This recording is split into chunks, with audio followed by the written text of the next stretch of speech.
دوسرا سبب نوجوانوں کے بگاڑ کا یہ ہے کہ ہم اپنے بچوں کی تربیت بچپن میں نہیں کرتے ہیں اور جوانی میں آ کر بچوں سے شکایت کرتے ہیں کہ بچے بگڑے ہوئے ہیں۔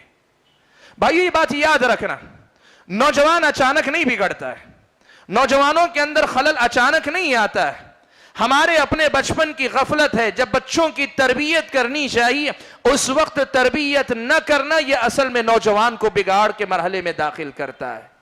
جس نوجوان کو جوانی کی دہلیز پہ قدم رکھنے سے پہلے اپنی زندگی کا، اپنی شخصیت کی قدر و قیمت کا اندازہ ہو، وہ نوجوان اپنے آپ کو بہت سنبھال کر رکھے گا، وہ اپنے آپ کو دین کے دائرے میں رکھے گا۔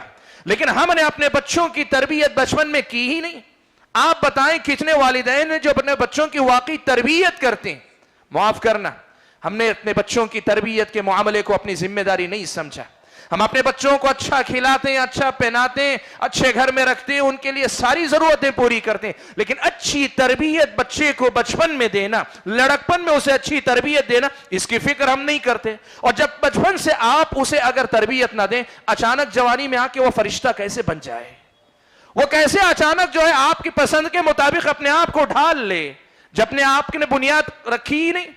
فارسی کا ایک مصرع شعر بڑا مشہور ہے، خشت اول چون عہد معمار کج تا سریا می روت دیوار کج۔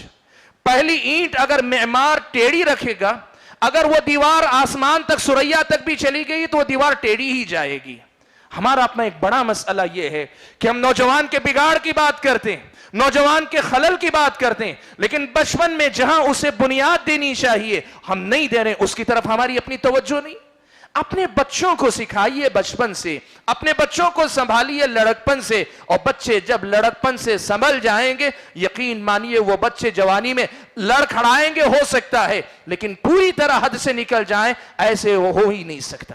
جن بچوں کی صحیح تربیت کی گئی ہو سکتا ہے کبھی زمانے کا اثر، ماحول کا اثر، کبھی جوانی کے جذبات کا اثر، وہ لڑکھڑا سکتے ہیں، کبھی ٹھوکر کھا سکتے ہیں، لیکن پوری طرح حد سے نکل جائیں ایسا کبھی ایسے بچوں کے ساتھ نہیں ہو سکتا جن بچوں کی صحیح تربیت بچپن سے کی گئی ہو۔ آج نوجوانوں کے بگاڑ پہ کام کرنے والے، اس کی اصلاح پہ کام کرنے والے، یا وہ والدین جنہیں اس کی شکایت ہے کہ ان کے بچے بگڑ چکے ہیں، ان کو چاہیے کہ وہ اپنے اگلے بچوں کی یا اپنے معاشرے کے بچوں میں سے جو چھوٹے بچے ہیں ان کی اپنی صحیح تربیت کی فکر کریں۔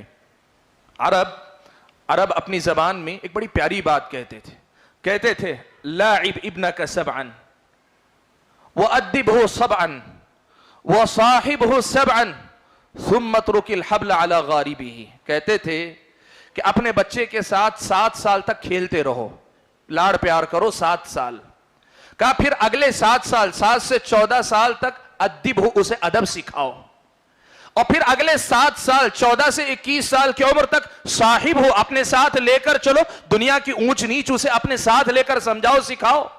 کہا جب یہ 3 مرحلے صحیح طریقے سے انجام دے لوگے، بچپن میں لاڑو پیار، پھر 7 سال سے 14 سال کی عمر تک صحیح تربیت ادب، اور پھر اس کے بعد 7 سال تک اپنے ساتھ رکھ کر زمانے کی اونچ نیچ، اس کے بعد کہتے کہ پھر اس کی نکیل ڈھیلی چھوڑ دو، اس کی رسی ڈھیلی چھوڑ دو، تمہیں فکر کرنے کی ضرورت نہیں۔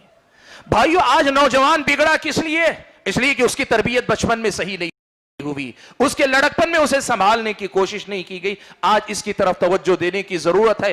صحیح نوجوان صحیح تربیت سے پیدا ہوتا ہے، اور بگاڑ نوجوان میں اچانک نہیں آتا ہے، تھوڑا تھوڑا جو بگاڑ بچپن سے شروع ہوتا ہے وہی تناور درخت کی شکل جوانی میں اختیار کر جاتا ہے۔ بھائیو اگر ہم تربیت نوجوانوں کی اصلاح چاہتے ہیں تو پھر ان کی لڑکپن میں بچپن میں اچھی تربیت کی فکر کریں۔